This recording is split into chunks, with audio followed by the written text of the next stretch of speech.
ఎండతో పోటీ పడి మళ్ళీ రాత్రికల్లా right. Welcome back to the debate. Srinivasarao, ఈ కౌన్సిల్కి సంబంధించి అప్పుడు ఎంత గొడవ జరిగిందో, చివరికి షరీఫ్ గారు చైర్మన్గా ఉంటే ఎంత ఎంబరాసింగ్ అంటే అనకూడదు, కానీ ఆయన ముందుకెళ్ళి బండబూతులు తిట్టి పెద్ద మనిషిని కూడా చూడకుండా అంత చేసి రచ్చరచ్చ చేసి చివరికి వీళ్ళు చర్చ పెట్టి తీర్మానం చేశారు కౌన్సిల్ ఎత్తేయాలని. ఢిల్లీకి పంపించారు. అది అక్కడ ఉంది. ఇప్పుడు ఇప్పుడు కొత్తగా మీరు తీర్మానం చేయవసరలా. ఏ ప్రభుత్వం, గవర్నమెంట్ ఈజ్ కంటిన్యూస్ ప్రాసెస్ కదా, ఆ తీర్మానం అక్కడ ఉంది. సో ఇప్పుడున్న పరిస్థితుల్లో ఈ చర్చ జరుగుతోంది.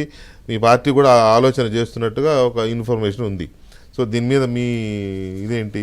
జగన్మోహన్ రెడ్డి గారు చేసిన కుట్ర ఆయనకే అంటే గత 5 ఏళ్లుగా నేను చూసిన చంద్రబాబు నాయుడు గారి మీద నా అభిప్రాయం ఏంటంటే, ఆనందంలోనూ ఆవేశంలోనూ ఆయన నిర్ణయాలు తీసుకోరండి.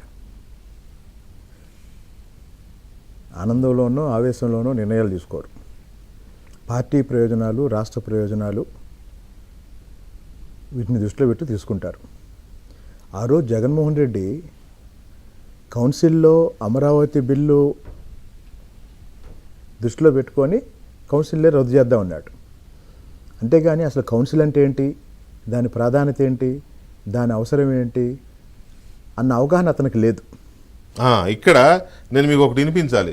దీని మీద ఆ రోజు జగన్మోహన్ రెడ్డి కౌన్సిల్ అంటే ఏంటి అనే దాని మీద ఏం మాట్లాడాడో ఒకసారి అది కూడా వినిపిస్తాను. ఒకసారి బయట ఖర్చు గురించి మాట్లాడాడు. ఖర్చు కాదు, చాలా మాట్లాడాడు. కోట్ల మంది అధ్యక్ష, కోట్ల మంది ప్రజా ప్రయోజనాల కోసం చేస్తున్న చట్టాలకు అధ్యక్ష, రాజకీయ కోణంతో అడ్డు తగులుతున్న రీత్యా అధ్యక్ష, అనవసర ఆర్థిక భారం దృష్ట్యా మండలిని రద్దు చేస్తుంటే ఈ రద్దు చేస్తున్నాము అని చెప్పడానికి గర్వపడుతున్నాం అధ్యక్ష. మేము ఇవాళ మరి ఈరోజు అధ్యక్ష, కోట్ల మంది అధ్యక్ష, కోట్ల మంది ప్రజా ప్రయోజనాల కోసం చేస్తున్న చట్టాలకు అధ్యక్ష, రాజకీయ కోణంతో అడ్డు తగులుతున్న రీత్యా అధ్యక్ష, అనవసర ఆర్థిక భారం దృష్ట్యా మండలిని రద్దు చేస్తుంటే ఈ రద్దు చేస్తున్నాము అని చెప్పడానికి గర్వపడుతున్నాం అధ్యక్ష. మేము ఇవాళ అది ఆర్థిక భారం అవుతోంది, ఇది దీనివల్ల వేస్ట్, ఇది రద్దు చేయడానికి గర్వపడుతున్నామని చెప్పాడు ఆయన ఆ రోజు. రాజకీయ కారణాలతో బిల్లులకు అడ్డుపడుతున్నారని కూడా అన్నాడు. ఇప్పుడు అదే రాజకీయ కారణం, మీ ముందు చాలా పెద్ద కర్తవ్యాలు ఉన్నాయి, ప్రజలకు ఎన్నో చెప్పొచ్చారు మీరు. ఇప్పుడు మామూలుగా మీరు ఆ రోజు ఒక అమరావతి రాజధాని బిల్లుని అడ్డుకుంటేనే అన్ని మాటలు అనేసాడు ఆయన. ఇప్పుడు మీరు వేసే ప్రతిదాన్ని అడ్డుకుంటాడు, సరే ప్రతిదాన్ని. ఇప్పుడు పైగా మెజార్టీ కూడా మామూలుగా లేదు కౌన్సిల్లో. చూడండి సార్,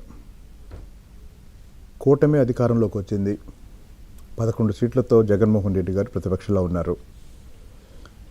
మిగతా అంశాలు పక్కన పెట్టి కూటమి విధానాల మీద వైసీపీ చర్చకు రావాలి.